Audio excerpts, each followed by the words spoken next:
Hola, bienvenido a un nuevo programa de Conexión Privilegiada. Hoy día vamos a conversar con un empresario que es especialista en triatlón.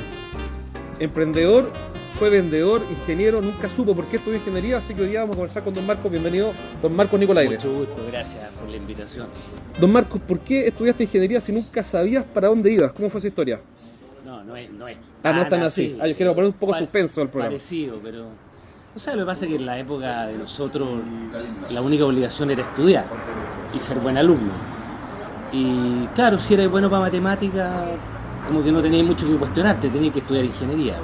Ahora, lo que sí es verdad que cuando tuve que escoger la especialidad, me parecía súper fome estudiar ingeniería civil porque mi papá era ingeniero civil, mi hermano mayor, que me antecede por un año, también estudiaba ingeniería civil. Entonces yo escuché que era como latero, que hacer lo mismo. Entonces cogí ingeniería eléctrica, pero porque me gustaba arreglar la plancha, o sea, cosas bien básicas. Tú me contaste que una vez te ganaste un premio y te preguntaron, cuéntenos, don Marcos, ¿cómo llegaste a estudiar ingeniería eléctrica? Y le respondió, quería arreglar la plancha, una cuestión así. Claro, parecido. Entonces me da un poco de vergüenza realmente, pero yo creo que la autenticidad tiene su valor también. Así es. ¿Ah? Oye, tu apellido es Nicolaide, es un apellido griego. Sí. Tu padre es un inmigrante. Mi papá es un inmigrante, mi papá llegó con su familia, con sus padres y sus hermanas el año 53. Después de la Segunda Guerra Mundial, que obviamente fue dura para todos, en Grecia había una especie de guerra civil y la situación económica y social muy convulsionada por la misma guerra mundial y la posterior continuación de la guerra civil. Mucha gente emigra y ellos partieron a Uruguay. Y llegaron a Uruguay primero mi papá y su padre, mi abuelo. Después de estar un mes ahí, por referencia de otros griegos que habían emigrado antes, les dijeron que más al sur había otro país que era Chile. No es que ellos no supieran de la existencia. Sí, claro, pero que algo había que hacer ahí. ¿Cómo eran las comunicaciones sí, en claro, ese tiempo? Claro. Y vienen a Chile, llegan a Santiago y se instalan en Santiago. Y ahí entonces viene mi abuela con las dos hijas, con las dos hermanas de mi papá. Oye, una pregunta, ¿y cuáles son? ¿Tienes alguna historia de la época posguerra que te hayan contado tus abuelos, algo anecdótico, algo interesante, algo que uno pueda rescatar? Era una época muy crítica, lo perdieron todos, no solo ellos, sino que una sociedad convulsionada, destruida económicamente, el país ocupado por los alemanes por muchos años, etcétera. Pero siempre me acuerdo porque al final uno fue educado en el rigor, o sea, tu única obligación, como dije antes, era estudiar y ser buen alumno y no había derecho a reclamo, ni se te ocurría en realidad. Año sabático no te tomaste. O sea, se llega a reír. Vacaciones como familia no tuvimos por muchos años, o sea, en realidad teníamos vacaciones claro, en la casa y lo pasábamos súper bien. Exacto. Y eso era lo más normal. Uno le pedía menos a la vida en esa época, ¿no? Hoy día como que si los enanos no van a Disney les da depresión. Sí, es diferente, bueno, la presión social también es distinta y todo. No, pero volviendo a la pregunta, de alguna manera nosotros vivíamos, estudiábamos y era lo único que había que hacer, ¿no? ¿Y tu padre cuando llega a Chile, cómo parte? ¿Haciendo qué? Mi papá llega y entra a la universidad de Chile, estudia ingeniería en la Chile y de hecho es ingeniero civil de la Chile. Y mi abuelo monta una pequeña compañía en sociedad con otras personas chilenas que básicamente se dedican a las importaciones. Y ese es el origen de la compañía que yo dirijo hoy día, digamos. Era Nicolaide Castro y Compañía Limitada, estaba en sociedad con don Lorenzo Castro. Y después fue Nicolaide Compañía Limitada, Nicolaide Sociedad Anónima y después derivamos a varias otras empresas que tenemos hoy día. Se dedicaban principalmente a importar pequeñas cosas que se requerían en la industria chilena. ¿Cómo fue? Tú me comentaste en algún momento cuando aparecen los microprocesadores, que eso te produjo un cambio de visión. Sí. ¿Cómo te impactan? ¿Cómo impactan los microprocesadores? La llegada de los microprocesadores a un mundo sin microprocesadores, que cuesta imaginárselo. La verdad es que a mí me toca, yo estudio en la universidad del 79 al 84, todo el cambio tecnológico, o sea, cuando irrumpen los computadores, los microprocesadores en los procesos industriales y todo, y yo hago mi memoria en modelar un proceso productivo en una empresa que a la postre fue Maciza, modelar el proceso y luego diseñar un sistema de control para el sistema de secado. Y me doy cuenta de la potencialidad que había con la incorporación de la tecnología al control de procesos. Y era fascinante porque además era un cambio en la forma de hacer las cosas en el mundo. Entonces cuando me recibo, yo lo único que quería era trabajar en eso. Y justo se produce que Sonda, la empresa de Andrés Navarro, decide crear una división especialmente para este propósito. Y tú me comentaste, Verón, que insististe tanto que dijeron, ¿sabes qué más? Ya, entre a trabajar con nosotros. ¿Cómo fue eso? Porque la insistencia es un valor. Hoy día uno, en general, la gente no persevera mucho. ¿Cómo fue? Sí, mira, yo me he dado cuenta con el tiempo que hay cosas, y siempre lo digo, con esto no quiero decir que sean buenas o malas, pero son características. Y entre algunas características, sin duda está la pasión, el compromiso, la perseverancia. Y eso es lo que me ha llevado a hacer hartas cosas, tanto en la parte empresarial como en la parte deportiva. Cuando yo me recibo, yo lo único que quería era trabajar en esas aplicaciones industriales de control por microprocesadores. O sea, te obsesionaste con la cuestión, para ser más claro, digamos. Es que es verdad, pero cuando se dice obsesionado, la verdad que tiene una connotación media negativa. Media peyorativa. Claro. Yo la pongo en positivo. Sí, pues yo también, en tu caso. Y quería una sana obsesión por aprender, digamos. Me acuerdo perfecto. Después del día de dar mi examen, de recibirme, me vine a Santiago, yo estudié en Concepción, y llegué a golpear la puerta, y logré pasar varios filtros hasta llegar a la secretaria de la persona que yo sabía que era el que iba a dirigir este grupo. Y bueno, no tenía entrevista, no tenía referencia, no tenía nada. Y esta señora pero me decía, para entender, perdóname, solo para entender. Oiga, ¿sabe qué? Me llamo Marcos y quiero trabajar aquí. ¿Con quién tengo que hablar? Sí. Excelente, ya. Tal cual. Bueno. Entonces, me acuerdo perfecto, ella me dice, bueno, pero ya se terminaron las contrataciones, no hay trabajo. Y yo, entre discutir, la verdad es que me quedé parado ahí. Y ella me decía, ¿usted no entiende? Y yo la miraba. Está tomando el pelo. Claro, pero de alguna manera encontré cómo pasar ese filtro, y finalmente ella entre aburrimiento. O sea, te quedaste plantado ahí, ¿sí? Mira, de aquí, usted haga lo que quiera, pero yo de aquí no me voy a mover. Sin decirlo, porque claro. Si tú dices eso, te no, claro, llaman a los carabineros. Pero en la práctica me hizo pasar una entrevista, esa entrevista fue súper buena, había muchos puntos de conexión, porque el gerente que me entrevistó había trabajado en la Universidad de Concepción, el tema de mi memoria le llamó la atención, el que yo hubiera tenido un premio en la universidad también. Entonces me hizo pasar de una entrevista a otra y tuve mucha suerte, y el mismo día llegué a hablar con Andrés Navarro directamente, con quien tuve una empatía pero inmediata, y él me dijo que estaba contratado, cosa que yo no podía creer. Entonces me acuerdo de... Te saltaste todos los protocolos, todos los procedimientos, chao. Interesante eso, uno cuando quiere hacer algo lo hace. Yo no los conocía y lo único que yo quería era trabajar. Me acuerdo porque antes de partir a Sonda a golpear la puerta, yo estaba con mi papá, me despido de él ahí en Teatino con Agustina, y cuando me voy separando le digo, papá, si me preguntan por el sueldo, ¿qué le digo? ¿Qué le digo? Claro, si no sabía lo que se respondía, nada. Entonces me dice 60.000, 70.000, algo así. Pesos serían, no sé lo que era. Entonces le digo, bueno, 70.000. No creo. No sé. 70.000 para mí está bien, le digo yo. Y en la entrevista en algún momento me preguntan, ¿y cuáles son sus pretensiones de renta? Y yo como robot, 70.000 le digo. Y la persona que me entrevistaba me dice, ¿líquido o bruto? Déjame llamar a mi papá. Hace poco me comentaste sobre deportistas destacados que tienen que ver con tu vida. Aparecieron en tu vida personas como Bárbara Riveros. ¿Cómo aparecen? ¿Qué tiene que ver Bárbara Riveros contigo? Esa es la pregunta. ¿Qué tiene que ver un inmigrante griego con Bárbara Riveros? Bueno, ella es una chica fantástica, una tremenda deportista, probablemente una de las mejores de la historia. Pero esto parte más atrás. La verdad es que yo siempre he sido súper apasionado y súper dedicado a las cosas que hago, a mi familia, al trabajo y después al deporte. Y empecé a practicar running, terminé corriendo maratón, corrí 12 maratones, las principales maratones del mundo, tuve la suerte de participar. Estoy en un club que es el Santiago Runners, fui presidente de ese club. Ya, pero una vez que te meten en un tema, lo tocas hasta el final. Hasta el final. Excelente. Y siempre he estado cerca de jóvenes deportistas. De hecho, yo apoyé a un gran deportista que fue Gael Becerra, velocista nuestro, 100 metros, 200 metros plano. Y la única condición que le puse fue el anonimato, lo cuento ahora porque esto ya fue hace harto tiempo, el anonimato, que no me gusta aparecer, porque no lo hago para eso, lo hago para apoyarlo. Y lo segundo, que nunca dejara sus estudios y que me tenía que mandar sus informes de nota. Excelente. Estoy orgulloso porque Gael hoy día es ingeniero civil. Mira. Y cuando se recibió, dedicó unas palabras y dijo que si yo no lo hubiera puteado, para que estudiara, quizás no se a lo mejor habría abandonado. Exacto. Bueno, de la misma manera, alguna vez a través de gente de Santiago Runners conocí al manager de Bárbara Rivero, me junté con Bárbara, es una persona encantadora, y que encarna justamente los mismos valores, pues esta pasión con la que se dedica a su actividad, el compromiso que tiene con la misma, de una perseverancia pero casi espantosa, o sea, terrible, profesional hasta decir basta, y empecé a apoyarla de la misma forma anónima.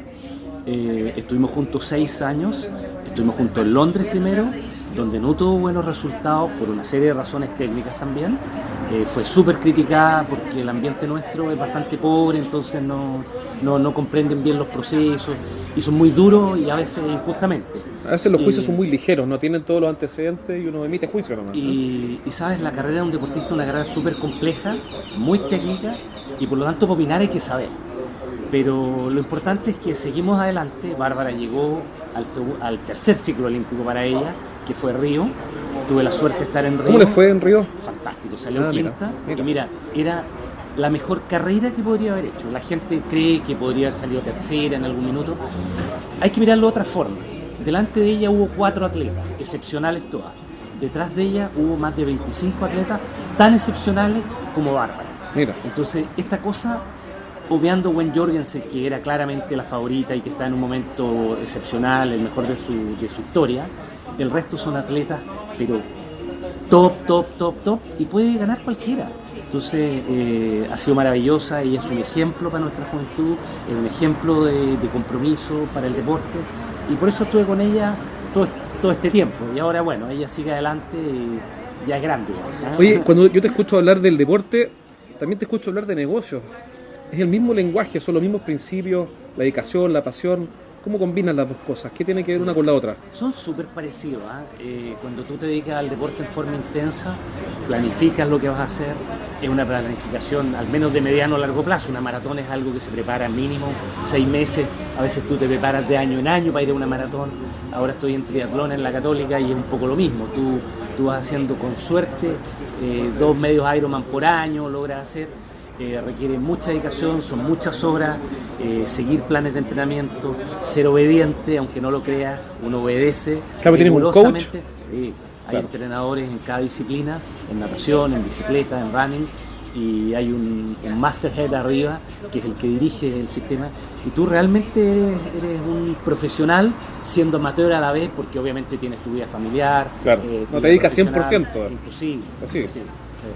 Y se parece mucho a la vida empresarial, alto y bajo. ¿Qué es lo más difícil de tomar ese camino del triatlón? El desafío personal más difícil, ¿qué es lo más complicado? Yo creo que el triatlón particularmente es bien bondadoso en el trato de tu cuerpo, ¿ah? Esto que tienes un mejor balance de tren superior, el tren inferior, te desgastas de una forma distinta que el running. El running es fuerte, pero tiene el inconveniente que requiere muchas horas. Yo tengo la suerte de estar en una situación hoy día con la empresa bastante ordenada que me permite dedicar algunas horas de la mañana, pero la gran mayoría de mis amigos tienen que partir 6 de la mañana para poder estar en su trabajo a las 9 de la mañana. Por supuesto. Y después cumplir en su trabajo, después cumplir en su casa. Entonces, hacer esa combinación es difícil. Ahora, tú me comentaste una vez que partiste corriendo cuando te estáis comiendo unas hamburguesas grasosas en Nueva York. ¿Dónde se te hizo clic? En algún momento del desarrollo de la empresa nuestra me tocaba viajar muchísimo y viajes muy duros. Todos los días visitábamos 1 o 2 proveedores en una ciudad, cambiábamos por avión a otra ciudad y repetíamos. Y cuando tú repites 5 días eso, la verdad estáis destruido. Y yo además me quejaba porque la dieta que uno hace, claro, es lo que te toca, pues, o sea, mucha hamburguesa, harta cerveza.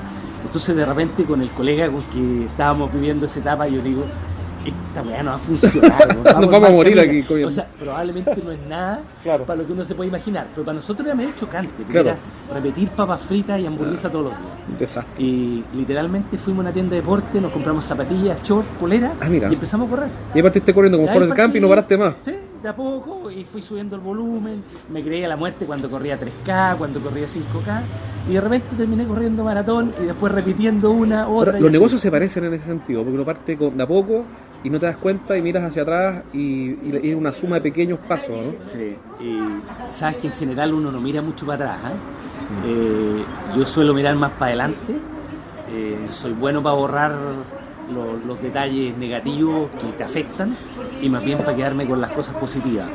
Y el deporte, si bien es cierto se parece, tiene además algo que es súper estimulante porque, bueno, te llena de endorfinas, que la parafina, como le digo yo, que lubrica todo y estimula todo, entonces te deja súper energizado. O sea, tú llegas de tu oficina absolutamente cargado en vez de llegar cansado. Y eso a mucha gente no lo entiende. Claro, hay que vivirlo, yo creo, quizá para entenderlo mejor, ¿no? Te invito. Yo soy maratonista del zapping, no. Ya, te voy a hacer caso, voy a salir a correr. Cuando tú me hablas de tus negocios, muchas veces me hablas de tus socios. ¿Cómo eliges un socio? Tú tienes un montón de socios, ¿cómo los eliges? No es fácil, yo siempre he escuchado, y la verdad es que lo he escuchado a personas que no tienen socios, decir que es muy complicado tener un socio y no sé qué. ¿Es tan complicado? ¿No es complicado? ¿Cómo los eliges? Sí. ¿Qué has aprendido con eso? Mira, es complicado porque, a ver, son relaciones de confianza. Y como todas las relaciones de confianza, se construyen paso a paso y cualquier detalle las puede destruir muy rápidamente. Ahora, yo he tenido la suerte de ser capaz de construir alguna de esas relaciones y participar en varias sociedades, la gran mayoría de ellas exitosas, muchas de ellas existen hasta el día de hoy, otras terminaron en algún momento, pero terminaron de buena manera. Yo creo que hay un aprendizaje también en ese proceso. Cuando comienza una sociedad, he escuchado a quienes dicen que la cláusula de salida tiene que estar súper clara, ¿verdadero o falso? Yo creo que es importante que esté. Ahora, igual que los contratos, no hay contrato bien hecho si hay un bandido por medio. O sea, lo que más tiene que haber es la buena fe. Es importante que hayan buenos contratos, buenos textos, que estén esas ecuaciones bien definidas, bien conversadas. Pero por sobre todo eso, yo creo que la buena fe es la que regula en definitiva la relación. Claro, no hay contrato que te proteja a un bandido, como dices No, tú. tal cual. ¿Cómo detectas un bandido entonces para no hacerte socio de un bandido? Te estoy apretando, pero yo quiero saber tu experiencia, porque tienes un montón de experiencia para contar. No hay receta, pero yo creo que... ¿Qué te fijas tú? Hay que conversar harto, hay que conocerse, hay que conocer su familia, sus negocios, la forma de mirar la vida, cómo ve a los clientes. No sé, por ejemplo, a ver, los clientes son en definitiva quienes nos deben. Sin duda. Y es verdad que hay una relación remunerada relativa a un buen servicio o a la entrega de un producto adecuado. Así funciona la sociedad y siempre ha funcionado de esa manera. Pero tú cuando entregas el servicio o cuando vendes un equipamiento o cuando enfrentas un problema, lo haces para resolver ese problema, te compenetras de la situación del cliente, eres parte de esa compañía hasta que lo resuelves. Y una vez resuelto, claro, recibes tu premio, que es el precio justo que habían pactado. Si tú conversas de ese tipo de cosas con un eventual socio, es una manera de darte cuenta cómo lo ve, porque por ejemplo si él piensa que hay que aprovechar y sacar lo máximo del cliente, a lo mejor no es exactamente tu filosofía, porque a lo mejor es cortoplacista. Claro, y si dice, oye, esto se trata de estrujar al cliente y aprovecharse al máximo, uno se podría preguntar, ¿por qué no va a decir lo mismo de mí después cuando nos toque ponernos de acuerdo? No alcanzo a preguntarlo, me lo imagino inmediato. Exactamente. O sea, es un ejemplo. Es un ejemplo, un ejemplo. Qué importante lo que tú dices, porque ayer precisamente estuve conversando con un empresario que hizo una reunión anual, unas charlas motivacionales que yo hago, así que aprovecho de hacer publicidad gratis. Puedo hacer publicidad, señor director. Si alguien quiere charlas motivacionales para sus equipos comerciales, contácteme a través de estrategiadeventa.com. Fin de la publicidad, porque si no después me retan. Bueno, ayer estuve con un empresario y uno de los puntos que él le planteaba a su equipo era eso, era que uno no puede dividirse en dos y ser sinvergüenza en la vida privada y honesto en el trabajo. No, sí. Las personas son una. Sí, además tú vas con un discurso único en todo ámbito, en tus relaciones personales, familiares, empresariales, en el colegio de tus hijas. O sea, tú eres uno. Entonces yo no creo eso de que seas bien en un ámbito y mal en otro. Entonces son maneras de detectar también. ¿Qué piensas tú de la colusión, que estuvo tan comentada? ¿Cuánto hay de ciencia ficción? ¿Cuánto hay de realidad? ¿Qué opinión tienes de la colusión ahora que estamos hablando de malas prácticas? La verdad, nunca pensé que existiera, al menos de la forma que ha salido en los medios y que es de conocimiento público hoy día. ¿Qué tan grave es la colusión para ti? Es gravísima porque yo creo que perfectamente bien se puede hacer buen desarrollo empresarial, aporte, contribución a tus clientes, a la empresa nacional y todo, sin necesidad de coludirte. ¿Cómo eliminas la colusión de nuestro país?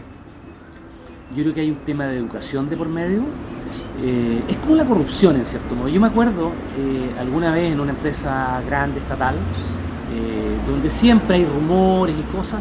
A mí jamás nadie, nunca me ha pedido coima, y yo jamás tampoco la he ofrecido. Y entonces una vez cuando sale el tema y lo comentan, digo, mira, a lo mejor, si es que es verdad que existe de la forma que tú lo indicas, a lo mejor a uno le den la cara de pavo, claro, y saben que uno no está en eso y no te lo piden. Pero mi conclusión es que a nosotros nos ha ido bien sin tener que recurrir a esas armas.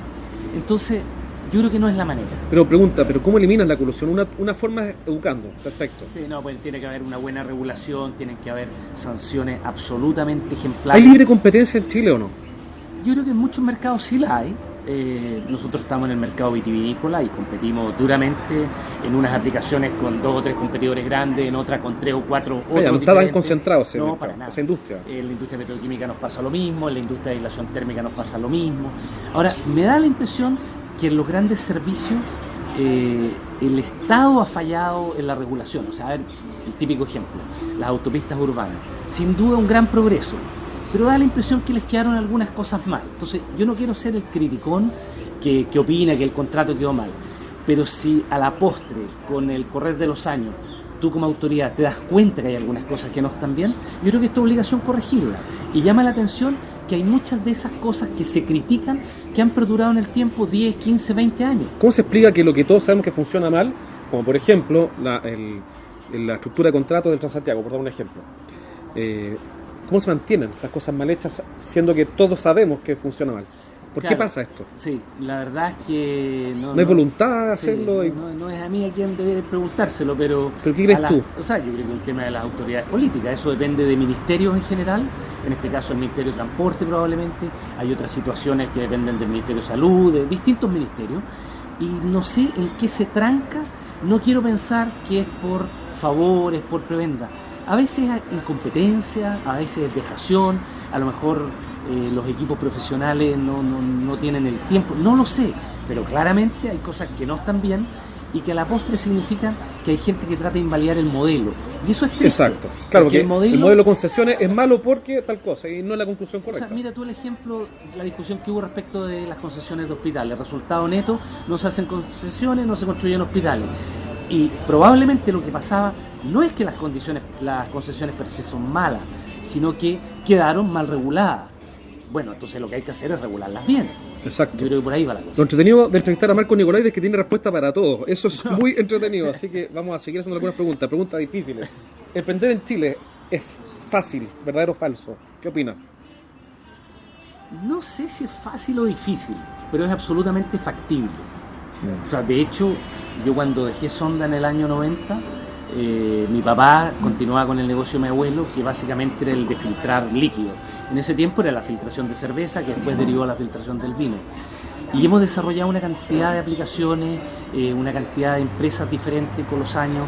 Algunas empresas hoy día no están. Tuvimos alguna vez una fábrica para producir corchos, tapones de corchos para la industria del vino. Lo comentaste, súper interesante. Súper entretenido. ¿Me puedes contar rápido, perdona que te interrumpa, sobre lo que te separó de tu socio, que da lo mismo quien sea, en cuanto a la visión de los corchos? En el caso de los corchos, súper interesante. Sí. Mira, nosotros partimos porque había una gran crítica, había distribuidores de grandes corcheros mundiales, típicamente portugueses.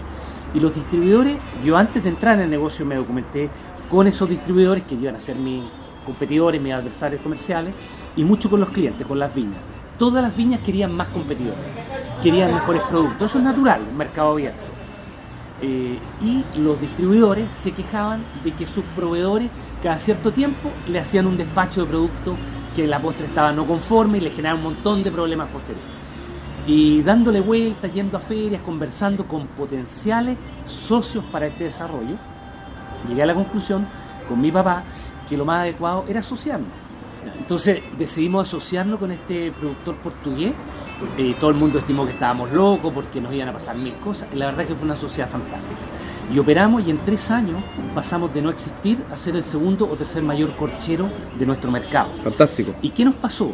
Había tapón plástico, pero estaba el ruido del screw cap, de la taparrosca. Claro. Y teníamos discusiones, no sabíamos la respuesta, pero teníamos la percepción, teníamos la intuición de que algo estaba pasando y que no lo calibrábamos bien. Y la discusión era si debíamos nosotros mudar y ser un proveedor integral de todo tipo de taponado, de closures, que puede ser plástico, corcho natural, corcho sintético, lo que fuera, o seguir focalizado en corcho como era la historia tradicional portuguesa. Finalmente esta discusión no prospera con nuestros socios, siempre en un muy buen ambiente, pero es la quinta generación de corcheros, entonces era comprensible. La quinta generación de corcheros decía aquí, el futuro es corcho, y tú dijiste no, el futuro es rosca. Mira, él tenía dudas si el futuro era corcho, pero tenía también una carga familiar. Una carga familiar importantísima como para decir que no era corcho. Entonces, en definitiva, optamos por separarnos. Nosotros le vendimos la compañía, teníamos 50 y 50, le vendimos la compañía a él, hicimos un pacto. Yo seguí como apoderado de esa compañía por un año. Yo era el único que firmaba por un año. Ese era el nivel de confianza que había. Pero en el fondo tú te separaste por una diferencia de visión. Dijiste que el mundo va a la tapa rosca, chao con los corchos. Sí, mira, no lo quiero poner así porque a la postre el mundo fue a la tapa rosca y no quiero parecer así como el visionario. Pero tenías visión, por algo te separaste. Tenía una intuición de que había que abrirse. Eso sí es verdad. Ahora, era la tapa rosca, parecía. Y efectivamente, desde que nosotros le vendimos a él, no fueron 2 años, no fueron 3 años, pero a los 6 o 7 años el mercado se había contraído a un 50%, lo que es un desastre para cualquier mercado. Y efectivamente muchos corcheros terminaron quebrando y una década después nuestro socio terminó cerrando, no solo en Chile, sino a nivel mundial. Súper interesante, Marcos, te agradezco la conversación, súper entretenida.